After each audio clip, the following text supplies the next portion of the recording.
말씀 사경회를 통하여 주의 전을 찾으신 성도님의 삶 가운데 하나님의 분명하고 확실한 비전이 보이며 또 그 비전으로 고난과 어려움의 고통을 이겨내며 주님께서 함께 하심의 희망으로 살아가는 형통의 은혜를 다 누리시길 바랍니다. 오늘 함께 읽은 이 본문 느헤미야의 말씀은 지난주 수요일 올해 108회 목사고시에 등장한 말씀이었습니다. 이 주제가 코로나 이후 무너진 교회의 회복을 어떻게 이룰 수 있을까라는 주제를 가지고 설교 원고를 작성했습니다. 저는 2015년 목사 안수를 받았지만 교단을 옮겨 사역하기 위해 이 목사고시를 다시 9년 만에 보면서 이 말씀이 우리 교회와 또한 한국 교회에 나누어야 할 이 시대에 주시는 말씀이라는 감동을 받았습니다. 그래서 수요 말씀 사경회를 통하여 하나님께서 당시 그의 백성인 이스라엘 사람들뿐만이 아니라 오늘을 살아가고 있는 우리에게 주시는 말씀으로 같이 나누고자 합니다. 느헤미야서는 당시 시기적으로 구약에서 이 마지막 시대를 이야기하고 있는 성경입니다. 바로 전책인 에스라서와 함께 히브리 성경에서의 하나의 책으로 읽혀지고 있습니다. 에스라 느헤미야서는 바벨론 포로 이후 바사 나라가 바벨론을 점령하고 그곳에서 자랐지만 유다인으로서 중요하게 여겨지던 두 지도자인 에스라와 느헤미야에게 주어진 이야기입니다. 특별히 이 느헤미야서가 쓰여진 시대는 이 바사가 이스라엘을 지배하고 그곳의 5번째 왕이었던 아닥사스다가 다스리고 있었던 시대였습니다. 바사는 페르시아라고도 불려지는 나라로 바벨론을 멸망시키고 바벨론에 의해 멸망되었던 유다와 예루살렘의 통치권도 바사로 넘어갔습니다. 그 당시 바벨론의 포로로 끌려갔던 이스라엘은 이어지는 바사의 지배 가운데 더 이상 그들의 고향으로 돌아갈 희망이 사라졌다고 생각할지 모르겠습니다. 왜냐하면 당시 이스라엘 사람들이 중요하게 생각했던 그들만의 하나님의 백성이라는 이 선민 사상은 그 나라를 다스렸던 이 혼혈 정책으로 망가졌고 그들의 브레인이라고 자부하는 사람들이 모두 끌려가 또 다른 지배 세력으로 인해 그들은 소망을 가질 수 없었기 때문입니다. 하지만 이처럼 자신의 나라가 망하고 하나님 앞에 예배를 드릴 곳이 없어진 것보다 그들에게 더 큰 문제가 있었습니다. 그것은 바로 하나님께서 더 이상 그들과 함께 하지 않는다는 생각 때문이었습니다. 이러한 생각 가운데 그들에게 함께 하신다는 것은 하나님의 언약을 발견하기란 어려운 것이었습니다. 그러나 그들에게 더 이상 희망이 없던 현실과는 다르게 바벨론에 이은 이 바사 제국의 가운데 고레스 왕 원년에 기록한 이 에스라 1장에서 하나님께서는 이방 왕 고레스의 마음을 감동시키셨습니다. 그 왕의 감동의 마음을 통하여 이스라엘 백성들을 다시 그들의 땅으로 돌아갈 수 있는 길이 열리게 된 것이었습니다.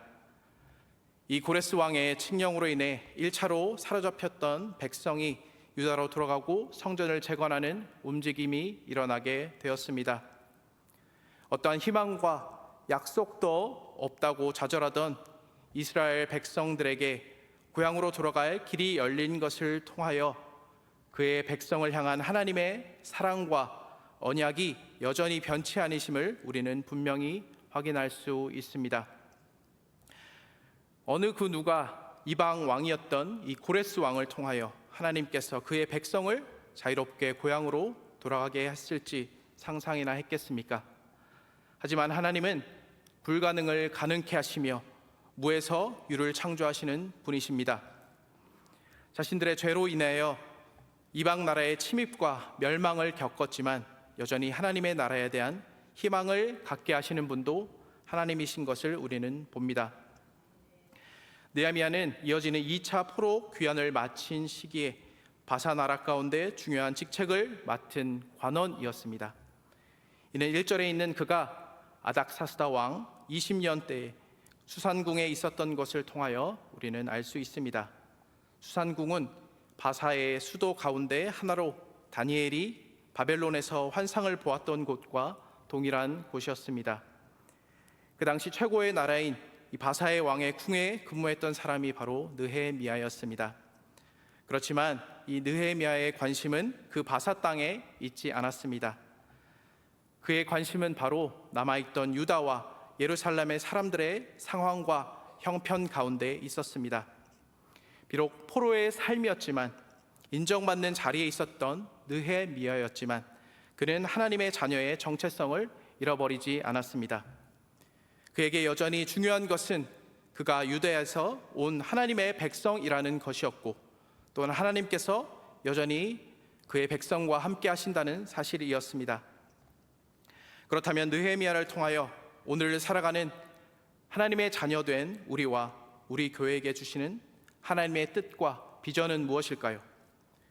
먼저는 어려움 가운데에서도 하나님의 사랑과 우리를 향한 하나님의 약속은 변함이 없다는 것입니다.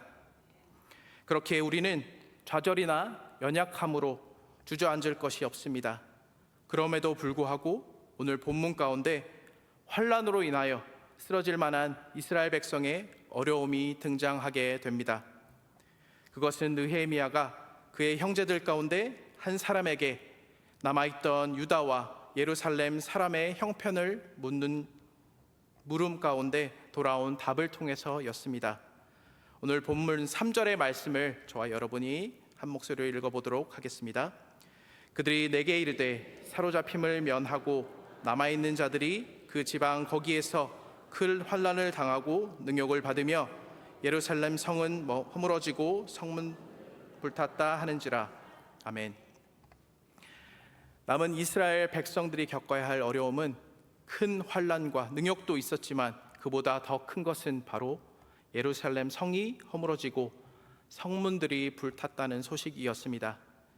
이스라엘에게 있어 예루살렘 성이 무너지고 성문이 불탄 것은 가장 충격적인 소식이자 어떤 환난보다 큰 것이었습니다.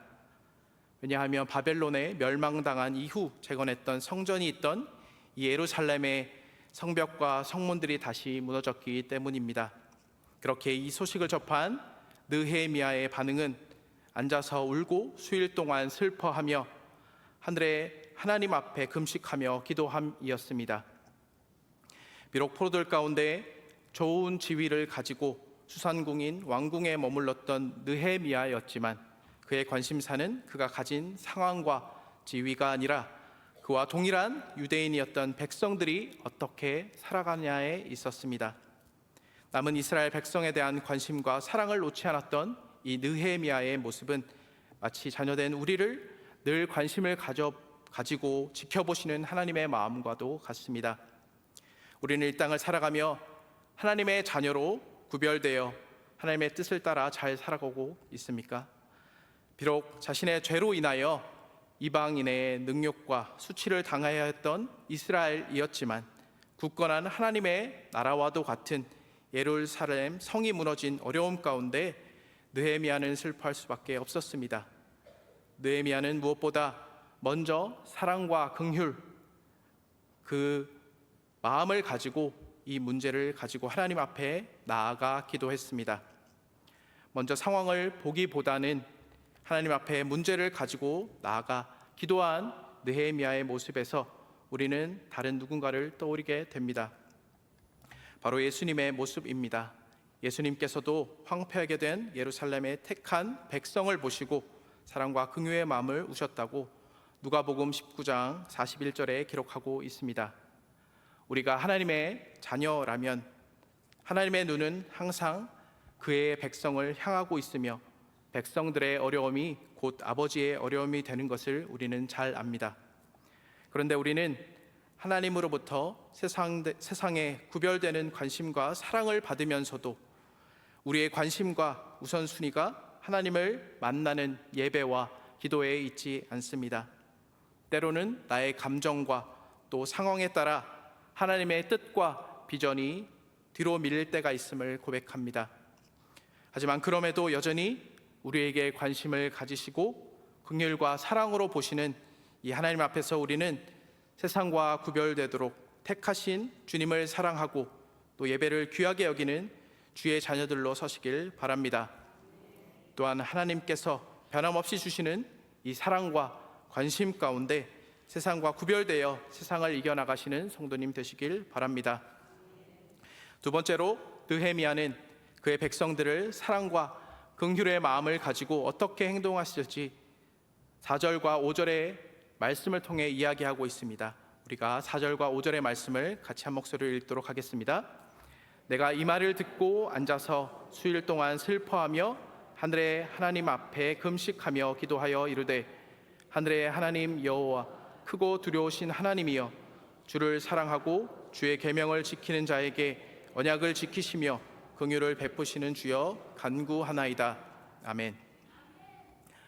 느헤미야는 어려움을 듣고 이 어려움을 제일 먼저 하나님 앞에 가지고 나아가 기도합니다. 그는 기도 자체를 모든 문제의 해결과 어떻게 행동할 것인가에 최우선순위에 두었습니다. 이처럼 기도는 전적으로 하나님의 도우심과 역사하심을 구하는 것입니다. 느헤미야를 통하여 또 하나님에게 답을 구하고 기다리는 모습은 한 점의 흠과 같은 죄도 없으신 하나님의 아들 되신 예수님의 온 밤을 기세어 기도하던 모습을 떠올리게 합니다. 이는 바로 문제의 해결책이 바로 하나님께 있음을 나타내는 것입니다. 느헤미야는 수일 동안 계속하여 금식하여 희생적으로 기도하게 됩니다. 그는 오직 기도에만 전념하여 믿음으로 기도하는 방법 외에는 문제를 해결할 수 없다는 판단과 확신을 가집니다. 그래서 수일 동안 금식하며 하나님께만 의지하고 기도하게 됩니다. 금식하며 기도한다는 것은 자신의 생명을 내어줄 정도로 절박함으로 기도하는 것입니다. 또한 그만큼 심각한 죄로 인하여 그는 여러 날 동안 금식하며 기도했습니다. 비록 그가 이 문제의 이 원인인 죄악 가운데 직접적으로 관여하지 않았지만 그에게 있어서 이 동족의 죄는 그 자신의 죄와 다름이 없었습니다. 그가 이스라엘의 범죄함을 위하여 드린 이 중보의 기도를 6절에서 우리 이스라엘 자손이 주께 범죄한 죄를 자복합니다. 그리고 주님께서 그의 종 모세에게 명령하신 계명과 율례와 규례를 지키지 않음을 고백하게 됩니다. 또한 이러한 죄로 인하여 하나님께서 공의로 심판하셨기에 백성들이 여러 나라로 흩어진 것을 8절을 통해 이야기하고 있습니다. 문제의 해결을 위해서는 우리 자신이 무엇을 잘못한 것임을 알며 자기 자신을 똑바로 바라볼 줄 아는 돌아봄이 반드시 있어야 함을 우리는 보게 됩니다. 나를 돌아볼 때 잘못을 돌이키는 회개를 할 수 있습니다. 그리고 한 공동체 안에는 있는 잘못과 죄도 나의 죄로 여기며 이스라엘 환난을 자기의 것으로 받아들이고 함께 힘들어하며 금식하며 간절히 기도하는 느헤미야를 통해 믿는 자의 바른 길을 우리는 볼 수 있습니다. 우리 성원경 교회가 다른 성도의 어려움 가운데 우리가 한 마음으로 같이 기도하며 서로를 위하여 중보 기도하는 귀한 한 공동체로 서 있길 바랍니다. 그래서 하나님 앞에 이 한 공동체로 세우심을 감사하며 기도하는 믿는 자가 다 되시길 바랍니다. 그 가운데 문제도 풀리고 하나님의 언약의 소망도 넘치심을 경험함으로 승리하시길 바랍니다. 마지막으로 느헤미야는 문제의 근원이신 하나님을 떠났던 이스라엘 자신에게 있음을 알고 기도하게 됩니다. 다 같이 9절과 10절의 말씀을 한 목소리로 읽어보도록 하겠습니다. 만일 내게로 돌아와 내 계명을 지켜 행하면 너희 쫓긴 자가 하늘 끝에 있을지라도 내가 거기서부터 그들을 모아 내 이름을 두려고 택한 곳에 돌아오게 하리라 하신 말씀을 이제 청하건대 기업하옵소서. 이들은 주께서 일찍이 큰 권능과 강한 손으로 구속하신 주의 종들이요 주의 백성이니이다. 아멘. 느헤미야는 자신과 이스라엘의 죄를 자복하며 특별히 하나님께서 약속하신 말씀을 기억하며 기도했습니다. 이스라엘 민족이 하나님께로 돌아와 회개하고 하나님의 계명을 순종하면 그들을 예루살렘으로 돌아가게 하시다는 이 약속을 붙들며 기도하였던 것입니다. 하나님은 그의 약속을 성실하게 지키시는 분이십니다. 이러한 관점에서 느헤미야는 하나님의 약속을 의뢰하는 자였습니다. 느헤미야는 죄를 회개하고 금식 기도를 하고 하나님의 약속을 기억하고 지주항하면서 자신이 술 맡은 관원으로 무슨 일을 해야 할지에 대한 분명한 비전을 받았습니다. 술 맡은 관원은 왕과의 신뢰가 없이는 결코 그 자리에 있을 수 없는 직분이었습니다. 그만큼 왕의 신뢰와 믿음이 없이는 쥐기의 자리를 유지하기 어려웠습니다. 왕의 신뢰 가운데 있던 느헤미야는 안락한 왕궁의 생활을 버리고 왕의 허락을 받아 회파된 예루살렘의 성벽을 재건해야 한다는 계획과 비전을 가졌습니다. 그가 왕께 부탁함으로 왕의 신뢰를 잃고 지위를 박탈당할 수도 있는 가능성이 있었지만 그는 하나님께서 그를 도와주실 것을 믿고 신뢰했습니다. 하나님께서 느헤미야의 이 마음을 감화하사 예루살렘을 위해 행하신 일에 대한 비전을 갖게 하신 것이었습니다. 이것은 그가 스스로 품은 비전을 넘어 하나님께서 그에게 주신 비전이었습니다.